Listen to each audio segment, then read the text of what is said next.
สบายดีเนาะคลิปนี้อาจารย์จะมาสอนเรื่องการสร้างเทมเพลตหรือว่าการอัปโหลดเทมเพลตเนาะที่ว่าหน้าตาที่เราต้องการเปลี่ยนรูปแบบการใช้ของเทมเพลตเป็นว่าเป็นแม่แบบเนาะของเทมเพลตนั่นเองก่อนที่เมื่อนี้ในการเขาจะมาเปลี่ยนเทมเพลตใช่ไหมนะเข้าไปที่ extension เนาะ extension เลยเข้ามาที่ว่า template มาก่อน template manager เนาะ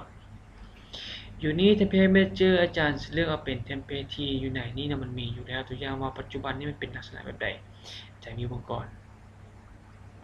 เราจะเอาตัวนี้เนาะต้องการเปลี่ยนหมายความว่าเราต้องการเปลี่ยนให้เราคลิกใช้ดาวสีเหลืองนี้เลยก็ได้หรือว่าเราต้องการคลิกชนิดแล้วมาคลิกใส่คำว่า make default ก็ได้เนาะมันมี2แบบ2วิธีการเนาะแล้วแต่เราสะดวกนะซะลองคลิกแล้วติ๊กเบิ่ง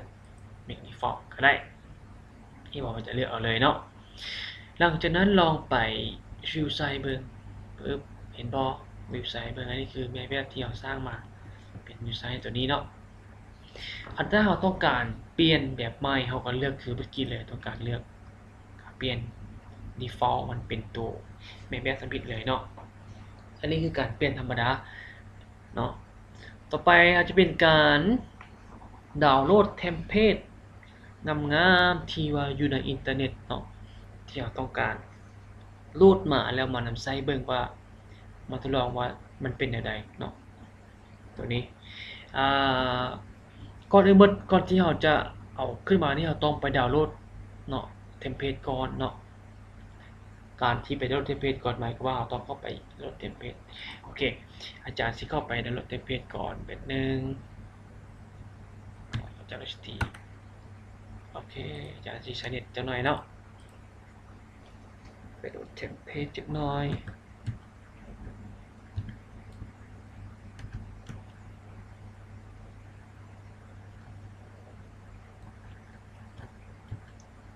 โอเคสำหรับในการโหลดนี้อาจารย์มีเว็บหนึ่งที่สำหรับการโหลดเทมเพลตที่จะมาใส่ครบนี้จะมีชื่อว่าเทมเพลตมาใส่เนี่ยมีชื่อว่าจุมลา24เนาะที่โหลดจุมลา24เนาะสำหรับเวอร์ชัน2.5โอเคตัวนี้เลยก็ได้2.5ปึ๊บเห็นปะ template for Joomla 24Joomla 2.5หรือว่า1.5เนาะตัวนี้ลองคลิกตัวไหนก็ได้2อันนี้ลองคลิกตัวนี้เบิ่งก็ได้คลิกปึ๊บมันจะเป็นหน้าตานี้ขึ้นมาเนาะอยู่ในนี้โอเคอยู่ในนี้มันจะมีเวอร์ชันหลายแต่ละเวอร์ชันแต่ว่าไปที่ว่าคอมผู้ใดที่ว่าลงเวอร์ชัน3จัม4.5 6.7ได้ก็โหลดตัวนี้เนาะที่ว่าในที่เราไม่เลือกเอา2.5เนาะก็คือตัวนี้2.5ทับ1.7นี้เนาะมันจะมีจุดรูปแบบการเลือกหลายอย่างอยู่นี่แล้วแต่ตัวอย่างว่าอาจารย์สิเลือกเอาตัวใดตัวหนึ่งอยู่ในนี่เนาะลองเบิ่งดูตัวไหนก็ได้แล้วแต่โอเคนี่เราเลื่อนมาเนาะเลื่อนมาจะมีหลายแบบแต่ละแบบที่ตามที่เรามักเนาะถ้าบ่มักเปลี่ยนไหมกลับคืนเนาะเอาแบบใหม่ก็ได้มีหลายอย่างเลยที่ต้องการใส่เนาะหรือว่าต้องการแบบนี้บอกลองเบิ่งเนาะลองเริ่มดูโอเควิธีเริ่มก็คือเข้าไปเลยคลิกปึ๊บหลังจากนั้นคลิกดาวน์โหลด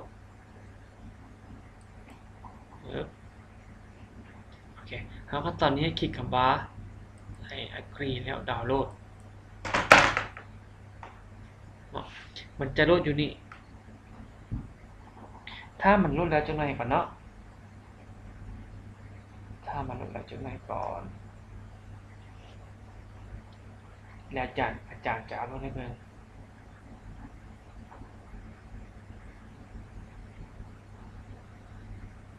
โอเคแล้วเนาะโอเคมาแล้วลองเข้าไปที่เราจะต้องการอัปโหลดเบิ่งจากน้อยนึงอาจารย์สิปิดเน็ตไปก่อนนิดนึงเนาะ